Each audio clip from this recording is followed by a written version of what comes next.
പാലാ നഗരസഭയിൽ നിർണായക വിജയം നേടിയ പുളിക്കകണ്ടം കുടുംബത്തിലെ 3 പേർ സത്യപ്രതിജ്ഞ ചെയ്ത കൌൺസിലർമാരായി. ഭരണത്തിൽ ആരെ പിന്തുണയ്ക്കും എന്നത് സംബന്ധിച്ച് തീരുമാനം ഇന്ന് ജനസഭ കൂടി ഇവർ തീരുമാനിക്കും.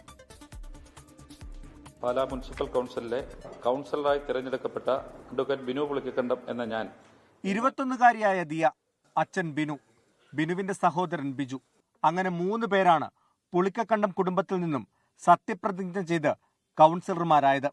ഇന്നേ വരെ പാലാ നഗരസഭ ഇത്തരമൊരു കാഴ്ച കണ്ടിട്ടില്ല. പാലാ മുനിസിപ്പൽ കൌൺസിലിലെ കൌൺസിലറായി തിരഞ്ഞെടുക്ക ദിയ ബിനു പുളിക്കകണ്ടം എന്ന ഞാൻ. ഇത് മാത്രമല്ല, ഇത്തവണ നഗരസഭ ആര് ഭരിക്കണമെന്നതും പുളിക്കകണ്ടത്തെ ഈ കൌൺസിലർമാരെ ആശ്രയിച്ചാണ്. ആർക്കും കേവല ഭൂരിപക്ഷം ലഭിക്കാതെ വന്നതോടെ ഇവരുടെ തീരുമാനം നിർണായകമാക്കുകയായിരുന്നു.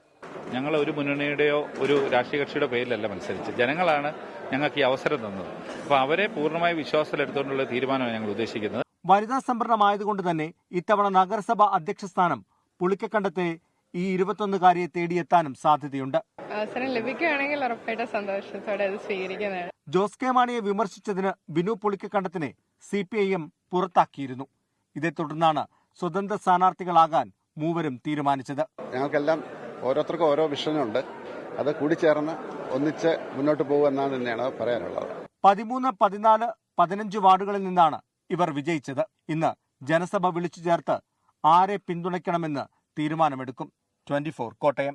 ലോകത്തെവിടെയായാലും ഏത് സമയത്തും 24 വാർത്തകളും ഓഗ്മെന്റഡ് റിയാലിറ്റി പാക്കേജുകളും എക്സ്പ്ലെയിനറുകളും വിശദമായി കാണാൻ ഞങ്ങളുടെ YouTube ചാനൽ നിങ്ങൾക്ക് സബ്സ്ക്രൈബ് ചെയ്യാം.